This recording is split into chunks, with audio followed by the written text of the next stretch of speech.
ઈસુની જય. પ્રાર્થના કરીએ.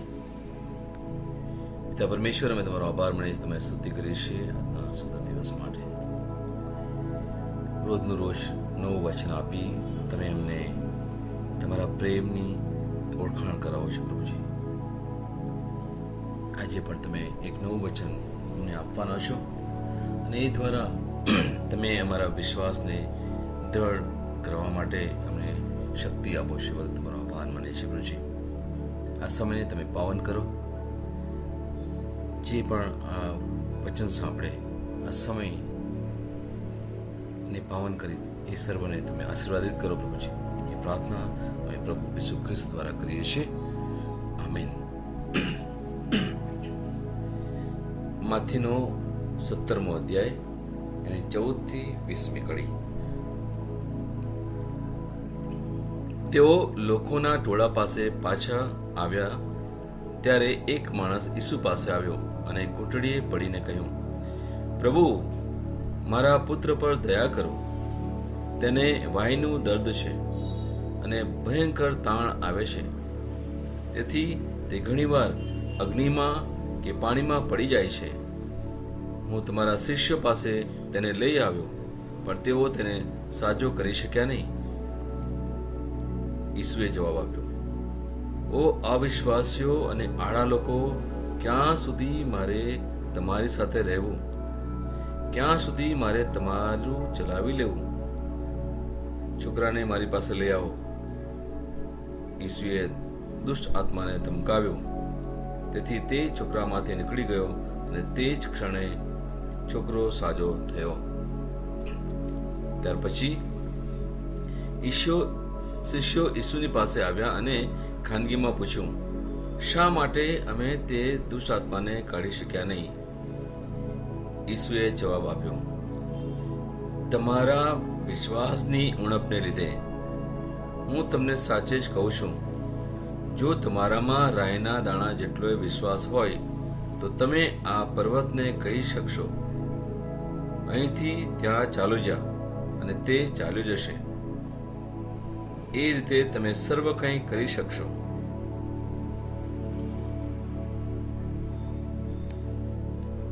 વલાઓ, આ સુંદર વચન આજે આપણને કંઈક યાદ કરાવે છે. આજે આપણને કંઈક ટકોર કરે છે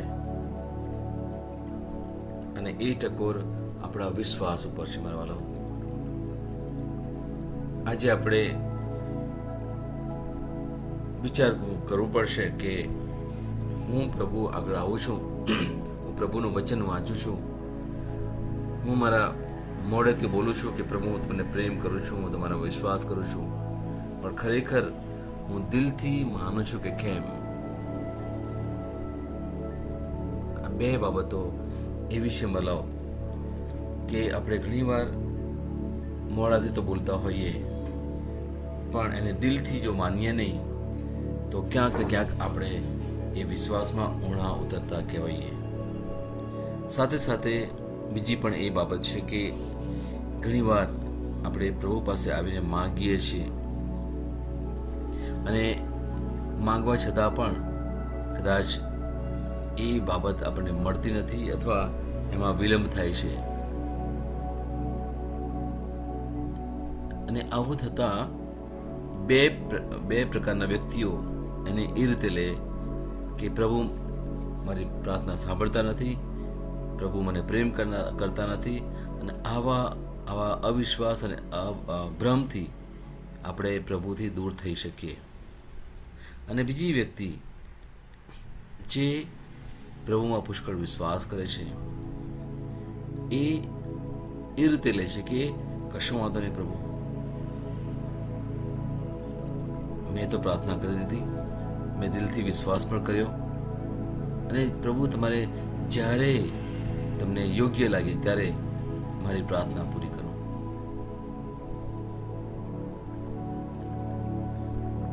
અહીંયા જે પ્રસંગ છે વાલાઓ, આ આપણને કંઈક જણાવે છે, કંઈક ટકોર કરે છે આપણા વિશ્વાસ ઉપર પણ. કારણ કે જે શિષ્યો ઈસુ સાથે રહેતા હતા દિવસ ને રાત, અને ઈસુ એ શિષ્યોને, અને એ શિષ્યોમાં તો ફક્ત આપણે બહારને ઓળખીએ છીએ, પણ એમની સાથે બીજા ઘણા બધા પુરુષો હતા, સ્ત્રીઓ પણ હતી. અને એમને સમયે સમયે ઈસુ એમને બે બેની ટુકડીમાં ગામડે ગામડે જવાનું, ઘરે ઘરે જવાનું વાત કરતા હતા. અને એમણે કહ્યું હતું કે જાઓ અને મારા નામનો સંદેશ ફેલાવો, લોકો જે માદા છે એમને સાજા કરો. પણ અહીંયા જે પ્રસંગ છે એ શિષ્યો એ પેલા છોકરાને સાજો કરી શકતા નથી. અને એક કે ને એક બાપની એક ફરિયાદ ઈસુ પાસે લઈને આવે છે કે જો તમારા શિષ્યો કશું કરી નહીં શક્યા, એટલે પછી બાપ પાસે આવવું પડશે, ઈસુ પાસે આવવું પડશે. ત્યારે ઈસુ અહીંયા કે ને એક ટકોર કરે છે શિષ્યોને કે અવિશ્વાસીઓ અને આડા લોકો, ક્યાં સુધી મારે તમારી સાથે રહેવું, ક્યાં સુધી મારે તમારું ચલાવી લેવું. આ ખરેખર થોડી ગંભીર બાબત છે વાલાઓ. ગંભીર બાબત એટલા માટે કારણ કે જો ક્યાંક ને ક્યાંક આપણે અવિશ્વાસી હોઈએ તો પ્રભુ આપણને એક કહેવાય ને કે એ રીતે ઠપકો આપે છે આપણને. અને જો પ્રભુ આપણને આ રીતે કહેતા હોય, એક વાત આપણે સમજવાની જરૂર છે કે જે સુભાષિતોમાં કહ્યું છે એ પ્રમાણે કે પ્રભુ કહે છે કે હું જેમને પ્રેમ કરું છું એમને ઠપકો પણ આપું છું, હું જેમને પ્રેમ કરું છું એમને સજા પણ કરું છું. એટલે અહીંયા જો પ્રભુ આપણને ટકોર કરતા હોય પવિત્ર આત્મા દ્વારા, આપણને કહેવાય ને કે અંદર આપણને એક સમજણ પડતી હોય કે આ કંઈક તો ખોટું થઈ રહ્યું છે મારા વિચાર, વાણી, વર્તનમાં. એને અંગ્રેજીમાં આપણે કહીએ છીએ when Holy Spirit convicts you, તો એનાથી બહુ સભાન થવાની જરૂર છે. ત્યારે પ્રભુ આપણને જો ઠપકો પણ આપતા હોય, ટકોર પણ કરતા હોય, એનો અર્થ સીધે સીધો એક જ છે કે પ્રભુએ હજી પણ આપણી ઉપર આશા છોડી નથી. હજુ પણ પ્રભુ આપણને પ્રેમ કરે છે, પ્રભુએ હજુ પણ આપણને પકડીને બેઠા છે. મારા વાલો, એક બાબતથી તો આપણે સભાન થવાની જરૂર છે કે મારો પ્રભુ મારી સાથે છે. એક દાખલો મને મનમાં આવે કે સ્કૂલમાં જ્યારે શિક્ષક અમુક વિદ્યાર્થીઓ ઉપર થોડું કડક વર્તન રાખતા હોય, જે તો કદાચ તમે જોયું હોય તો, કદાચ તમારી સાથે આવું થયું હોય, મને નથી ખબર, પણ બધા વિદ્યાર્થીઓને એ સાથે બહુ કડક વર્તન નથી કરતા. અમુક સાથે થોડું કડક વર્તન કરે. ગઈકાલે મારી સાથે આવું જ કંઈક થયું કે મારી પાસે ઘણા બધા નર્સિસ આવે છે ભણવા માટે, એ લોકોને પરદેશ જવું છે.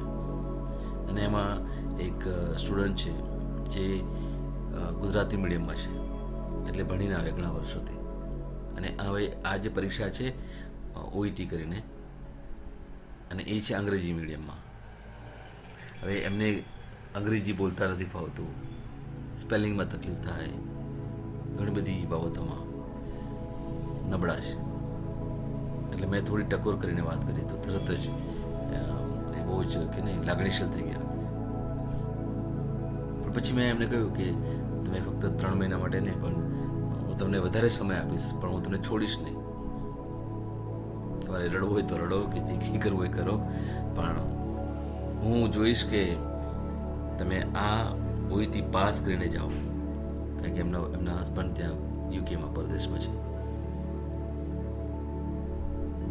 અને પછી મેં એક દાખલો પણ આપ્યો. થોડા 1.5-2 વર્ષ પહેલાં મારી પાસે એક સ્ટુડન્ટ હતી જેના પપ્પા કે રિક્ષા ચલાવે, એટલે તમે સમજી શકો કે એમની ઘરની પરિસ્થિતિ કેવી હશે. અને એ પણ ગુજરાતી મીડિયમની વ્યક્તિ. હવે એ આ સ્ટુડન્ટ વિશે એટલા માટે વાત કરું છું કે જે નબળા છે એમની ઉપર અમે વધારે ધ્યાન આપીએ છીએ. જે ઇંગ્લિશ મીડિયમથી આવ્યા હોય, જેમની પાસે વધારે જ્ઞાન હોય, જે જલ્દી શીખી શકે એવા હોય, એ લોકોને તરફ અમે બહુ ધ્યાન નથી આપતા. અમને ખબર છે કે એ તો કરી લેશે, એમને થોડો હલકો ધક્કો મારવો પડે, એ કરી લેશે. પણ અમુક એવા પણ સ્ટુડન્ટ છે જે કરી નથી શકતા, એટલે એમની સાથે થોડો સમય વધારે આપવો પડે. એમને વધારે શીખવાડવું પડે. અને એ જે મારી પાસે સ્ટુડન્ટ હતી એ 6 મહિના અમારી પાસે, 3 મહિનાની જગ્યા 6 મહિના અમારી પાસે ભણી. અમે એમને કહ્યું હતું, એના મમ્મી પણ આવતા હતા મારી પાસે કે મારી બેટીનું ધ્યાન આપજો. અમે કહ્યું ચોક્કસ છે, ચિંતા નહીં કરતા. અમે કોઈ પણ વધારે ફીસ પણ નહીં હતી, કશું નહીં. પણ એને કહ્યું કે તું 6 મહિના પણ કશું વાંધો નહીં, પણ હું તને છોડીશ નહીં જ્યાં સુધી તારા જેટલા માર્ક્સ લાવવાના છે એટલા તને ના મળે. જે માર્ક્સ આવે તો જ એમને વિઝા મળે ને પછી એ જઈ શકે પરદેશ. અને 6 મહિના પછી એનું જે રિઝલ્ટ આવ્યું એટલી ખુશ થઈ ગઈ હતી. આજે એ પરદેશમાં છે અને એટલું સરસ કરી રહી છે. અને એક અત્યારે બાળક પણ છે, ત્યારે પણ એના મમ્મી મીઠાઈ લઈને આવેલા. આ હું એટલા માટે અહીંયા જણાવું છું કે પ્રભુને ખબર છે કે તમારી નબળાઈ શું છે.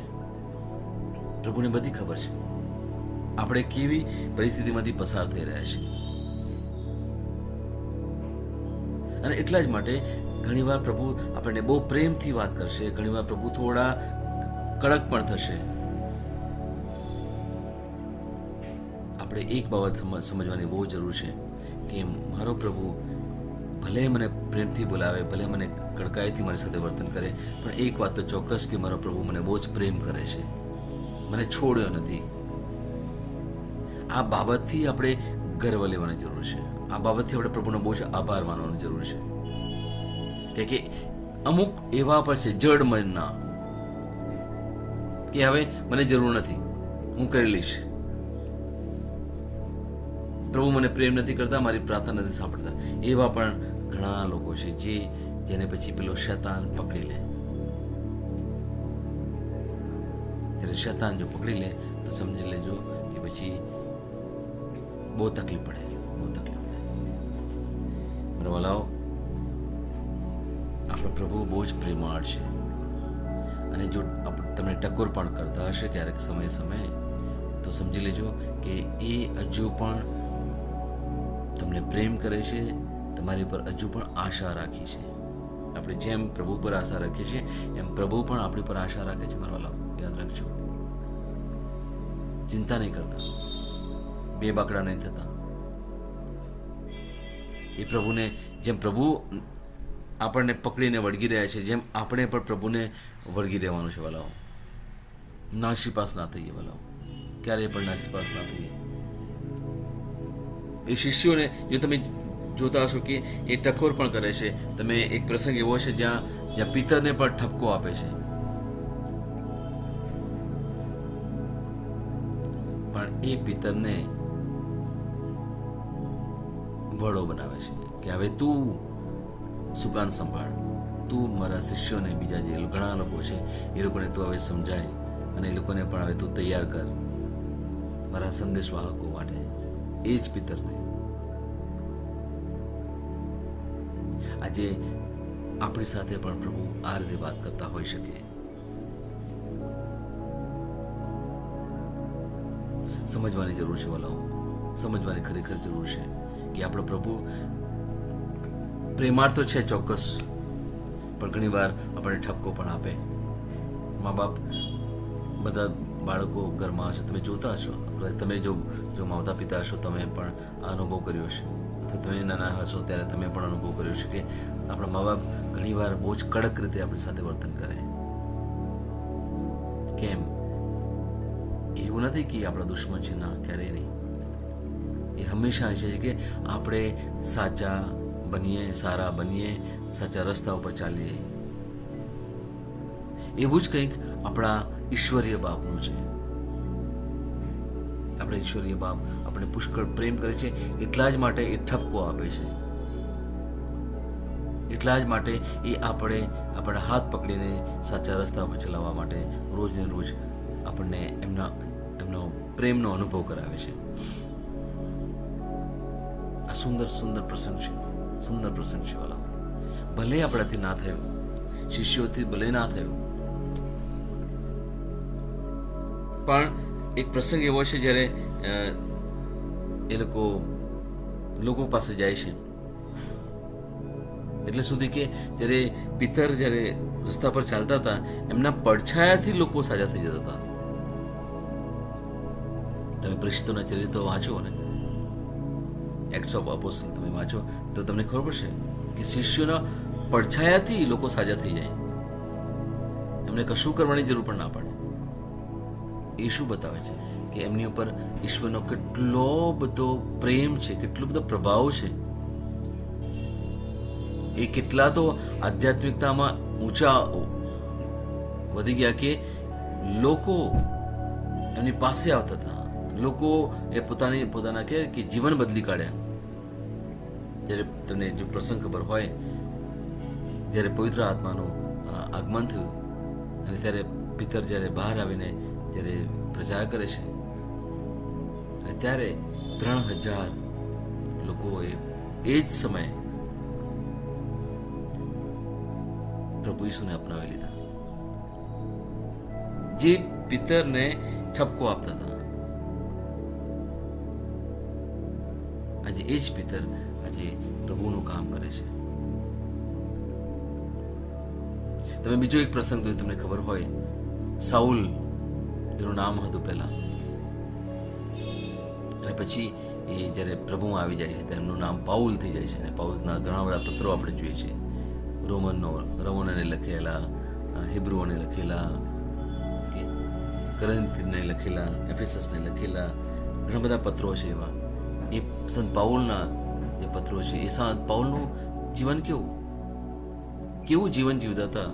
અને જે સમયે ઈસુ ટકોર કરે છે કે તું મારા લોકોને કેમ રંજાડે છે, અને ત્યારે કહે છે પ્રભુ તમે કોણ છો. અને ધીરે ધીરે એ પ્રભુ ઈસુ કોણ છે એમને સમજવા પ્રયત્ન કરે છે, અને પછી પ્રભુનું જ્ઞાન મેળવે છે. સમય ઘણો લાગ્યો, અમુક વર્ષો લાગ્યા, અને પછી એમણે જે જીવન જે શરૂ કર્યું, લોકો અલગ અલગ ધર્મસભામાં જતા હતા, અમુક પ્રદેશમાં જતા હતા, અને પછી એમણે પત્રો લખ્યા છે. તમે જોશો કે આ પત્રોમાં જ પુષ્કળ પ્રભુનો પ્રેમ તમને જોવા મળશે, પુષ્કળ. એનાથી તો લોકોના જીવન બદલાઈ ગયા છે આ પત્રો દ્વારા. એક સમયે ઈસુએ જાતે એમને ટકોર કરી હતી. વલાઓ, આ પ્રસંગ એટલા માટે હું તમને જણાવું છું કે આપણી સાથે ઘણીવાર આવું થાય છે. આપણે કહીએ છીએ કે પ્રભુ હું તમને પુષ્કળ પ્રેમ કરું છું, પ્રભુ હું તમારા માટે આ કરું, પ્રભુ તમારા માટે પેલું કરું, અને છતાં પણ નથી થતું. ત્યારે પ્રભુ આપણને એક ટકોર કરીને કહે છે કે ઓ અશ્રદ્ધાળુઓ, હું તો તમારી સાથે ક્યાં સુધી રહું. આપણા જીવનમાં નથી થતું ત્યારે પ્રભુ એક નાનો પ્રસંગ આપે છે કે જો તમારામાં રાયના દાણા જેટલો જ વિશ્વાસ હોય તો તમે આ પર્વતને કહેશો અહીંથી ચાલ્યો જા, અને તે ચાલ્યો જશે. એ રીતે તમે સર્વ કાંઈ કરી શકશો મારા વાળો. અને બીજો એક પ્રસંગ મારે અહીંયા બતાવવો છે કે લોકનો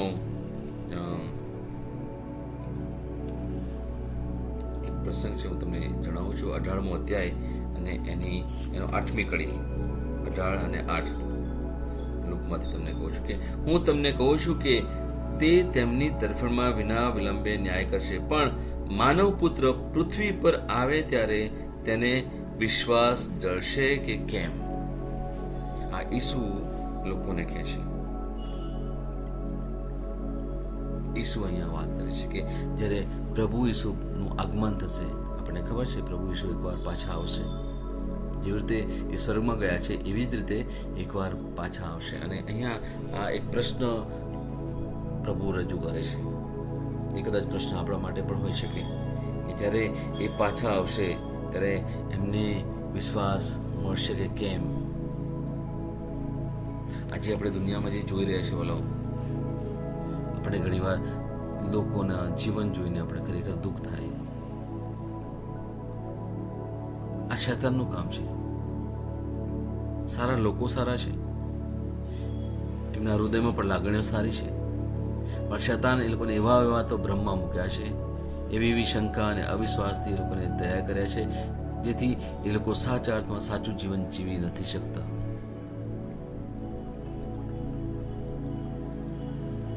આજે પ્રભુ પણ આપણને આ એક ટકોર કરે છે. હું જ્યારે પાછો આવીશ ત્યારે ખરેખર વિશ્વાસ મળશે કે કેમ. અને આપણને ખબર છે, પ્રસંગ કહે છે એ પ્રમાણે કે વિશ્વાસ કેટલો જોઈએ? રાયના દાણા જેટલો, રાયના દાણા જેટલો, એકદમ નહિવત વિશ્વાસ. અને છતાં પણ પ્રભુને એક શંકા છે કે શું એ રાયના દાણા જેટલો પણ વિશ્વાસ હશે કે કેમ. અને એટલા જ માટે હું કહું છું કે આ એક બહુ જ ગંભીર બાબત કહી શકાય, ગંભીર બાબત કહી શકાય. ગમે તેટલા આપણે દેવળમાં જઈએ કે ગમે તેટલી પ્રાર્થનાઓ કરીએ કે રોષાળા બોલીએ કે ઘણું બધું તપ પણ કરીએ, ઘણું બધું, હું સમયે સમયે તમને આ કહું છું, આપણે જે ખરેખર કરવાનું જે જરૂર છે એ છે વિશ્વાસ કરવાનો છે. એકદમ નમ્રતાથી, નિખાલસપણે વિશ્વાસ કરવાનો છે લોકો. કોઈ પણ દુનિયાવી બાબતથી આપણે ડરવાનું નથી, કોઈ પણ બાબતથી આપણે શંકા નથી લાવવાની. આ પ્રભુ આપણને કહે છે. એટલા જ માટે હું સમયે સમયે કહું છું કે એક ખ્રિસ્તી હોવું અને ઈસુના માર્ગ પર ચાલવું, ઈસુને અનુસરવું, આ બંને બાબતો અલગ છે વાલાઓ.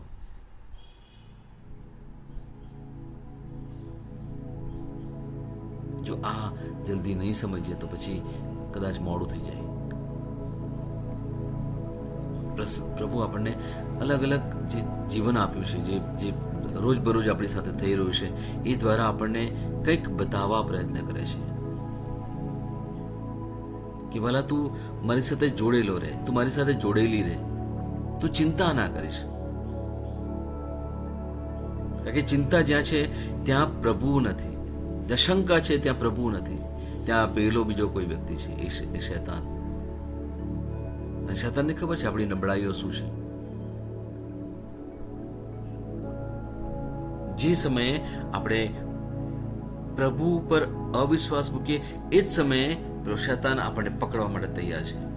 એક પ્રસંગ છે જે એક છે કે શૈતાન તો પેલા સિંહના જેમનો મોડું ફાડીને બેઠો છે કે જેવા તમે પ્રભુને પ્રશ્ન કરો તો પ્રભુ ઉપર થોડી શંકા લાવો, તરત પેલો કે છે ચલો અરે કશું વાંધો, આવી જાઓ, હું તમને બતાવું. જેવું આદમ સાથે કર્યું. પ્રભુએ જે ના પાડી હતી કે આ નહીં કરશો, અને એ જ આદમે કર્યું. કારણ કે એને અવિશ્વાસ હતો.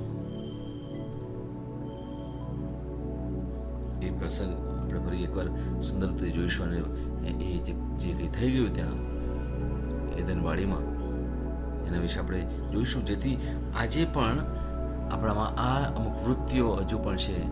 કારણ કે આજે પણ એ સત્તા જે કહેવાય ને આદમનો સ્વભાવ આપણામાં છે. આપણે ગમે તેટલા પ્રભુને કહીએ કે હું તમને બહુ જ પ્રેમ કરું છું, આપણે પ્રભુને વળગીને રહીએ છતાં પણ એ કહેવાય ને કે એક આદમનો સ્વભાવ હજુ પણ આપણામાં છે. એટલા માટે તો આપણે નથી ઈચ્છતા છતાં પણ આપણા મન, વચન અને કર્મથી આપણે ભૂલો કરીએ છીએ. આપણે પાપી લોકો છીએ. ક્રુસ ઉપર તો પ્રભુએ ચોક્કસ બલિદાન આપી દીધું, આપણને મુક્ત પણ કર્યા છે, અને છતાં પણ આપણો જે પેલો સ્વભાવ છે એ સ્વભાવ પેલા આદમનો હજુ પણ છે. અને એના માટે એના લીધે આપણે રોજને રોજ જજુમીએ છીએ આધ્યાત્મિકતામાં.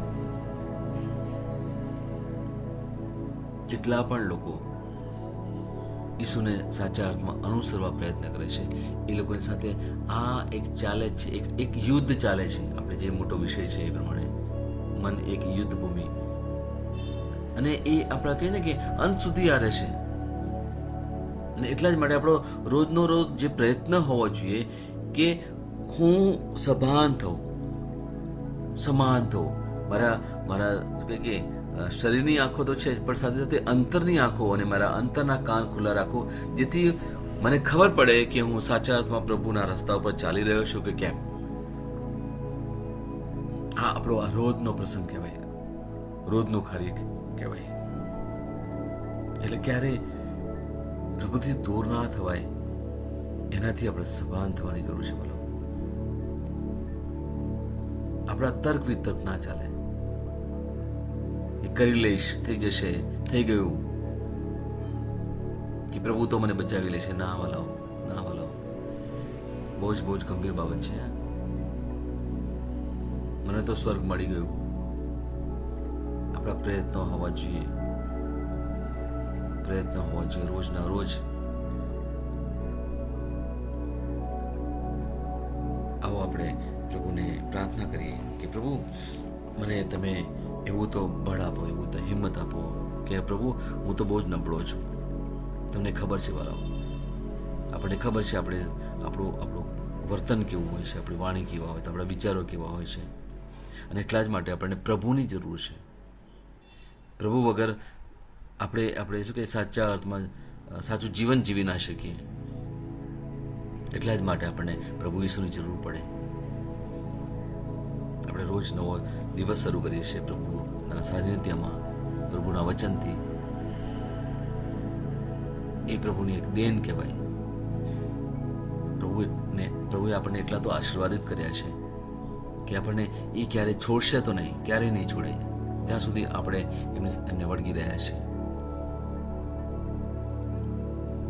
આજનો દિવસ આપણે પ્રભુમય ગાળીએ, પ્રભુનો પુષ્કળ આભાર માનતા રહીએ કે પ્રભુ તમારો આભાર કે તમે મને પુષ્કળ પ્રેમ કરો છો. મારી નબળાઈઓ હોવા છતાં પણ પ્રભુ તમે મને પ્રેમ કરો છો. તમારો પુષ્કળ આભાર. Praise the lord. આવો આપણે વચનો દ્વારા પ્રભુના નામની ઘોષણા કરીએ. તમે એ રીતે બોલો કે અર્થપૂર્ણ રહે. 12મો દિવસ, વિશ્વાસ ઘોષણા. હું જાહેર કરું છું કે હું વિશેષ, અસાધારણ અને અલૌકિક છું. હું સરેરાશ નથી. મને વૈવિધ્યપૂર્ણ બનાવવામાં આવ્યો છે. હું એક ખાસ પ્રકારનો છું. પ્રભુએ બનાવેલી બધી વસ્તુઓમાંથી તે મારામાં અત્યંત આનંદ લે છે. હું પ્રભુની શ્રેષ્ઠ કૃતિ છું, તેમની સૌથી કિંમતી સંપત્તિ. હું મારું માથું ઊંચું રાખું છું એ જાણીને કે હું સર્વોચ્ચ પ્રભુનો બાળક છું, જે તેમની ઉત્તમ છબી અને સમાનતામાં બનેલું છે. આ મારી ઘોષણા છે. દૈવી સ્વાસ્થ્ય કબૂલાત. મારું માથું, મારી આંખો, મારું હૃદય, મારા ફેફસા, મારી કિડની, મારું યકૃત અને મારા શરીરના તમામ અવયવો અને પ્રણાલીઓ શ્રેષ્ઠ રીતે કાર્ય કરે છે. શાશ્વત જીવન મારામાં કામ કરે છે. હું માત્ર એક સામાન્ય માનવી નથી. હું ખ્રિસ્ત ઈસુમાં દૈવી વ્યક્તિ છું. આમીન. હું જે પણ ઈસુના નામ પર બોલું તે થશે જ. હું મજબૂત છું. હું તંદુરસ્ત છું. હું ધન્ય છું. હું સમૃદ્ધ છું. હું શક્તિશાળી છું. હું અભિષિક્ત છું. હું મુક્ત છું. હું પ્રભુનો વિશ્વાસી છું. હું પ્રભુ અને મનુષ્ય દ્વારા પ્રિય છું.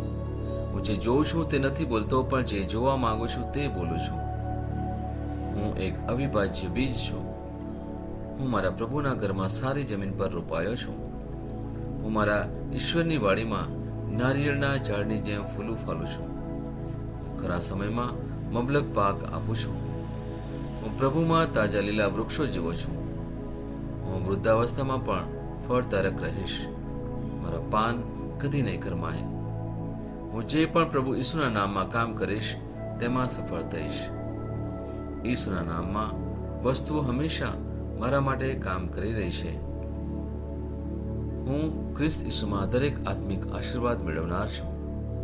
હું મારા મનને ખ્રિસ્તના મન જેવું સંપૂર્ણ થવાનું કહું છું અને તેને નિર્દેશ આપું છું કે તે પ્રભુના વચનો દ્વારા ચાલે. હું મારા રજ્જુ અને ચેતાને જીવનની વાત કરું છું. હું મારા સ્નાયુઓ અને અસ્થિબંધન માટે તાકાત બોલું છું. હું મારા હૃદય સાથે જીવન શક્તિની વાત કરું છું. હું સામાન્ય શ્વાસની પ્રક્રિયા જાળવવા માટે મારા ફેફસા અને પેશીઓ સાથે વાત કરું છું. મારી કિડની, યકૃત અને સ્વાદુપિંડને સંપૂર્ણ સ્વાસ્થ્ય અર્પું છું. મારા લોહીના દરેક કોષમાં જીવન છે. મારા હાડકાં સાદા અને નાજુક અસ્થિઓ ગોઠવાયેલા, મજબૂત અને મક્કમ છે. મારી આંગળીઓ ઉત્તમ રીતે કાર્ય કરે છે. મારી આંખોનું તેજ સારું છે. મારા કાન શ્રેષ્ઠ રીતે કાર્ય કરે છે. મારી ત્વચા નવા જન્મેલા બાળક અને ઈશ્વરની સુંદરતા જેવી મુલાયમ અને તંદુરસ્ત છે. મારા વાળના મૂળ સજ્જડ છે. હું મારા વાળને મજબૂત રહેવાનો આદેશ આપું છું અને જ્યાં વૃદ્ધિની જરૂર હોય ત્યાં હું વાળ ઉગવાનું કહું છું.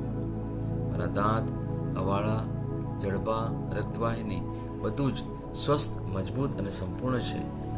મારા બધા હોર્મોન્સ અને ન્યુરોકેમિકલ ટ્રાન્સમીટર એકબીજા સાથે સંપૂર્ણ સુમેળમાં છે અને તેમના કાર્યોને સામાન્ય રીતે ચલાવી રહ્યા છે. મારું પાચન તંત્ર તંદુરસ્ત છે. તમામ ખોરાકને પચાવવા સક્ષમ છે.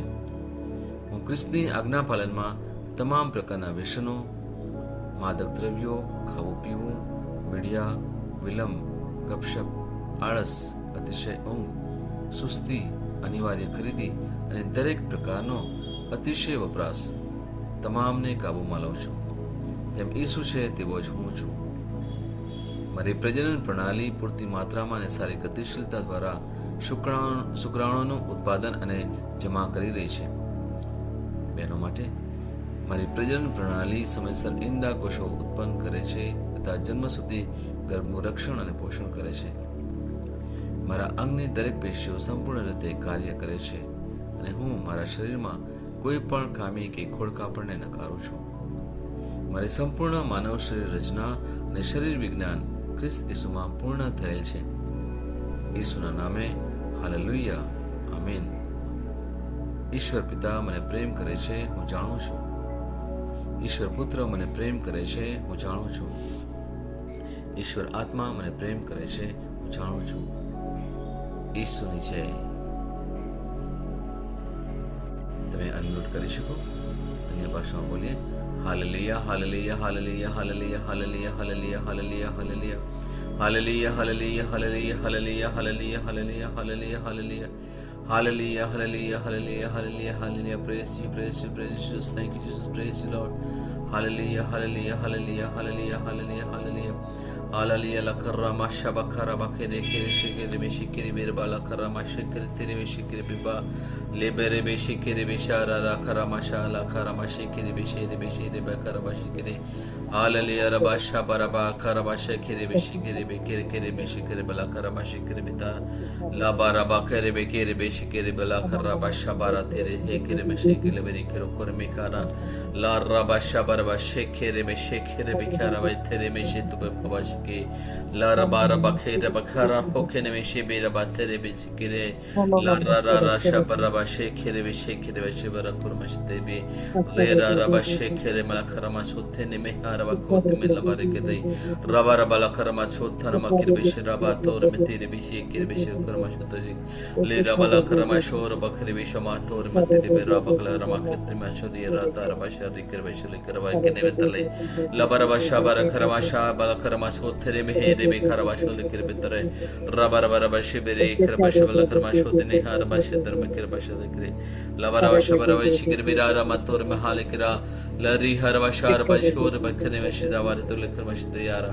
labara ba shabara ba shikir me shibra la kare raba shabara ba shikir be shala kare me thar shalani halali arba karma shide halali arba shabara ba kor ma halikra lekar ba shodmi halal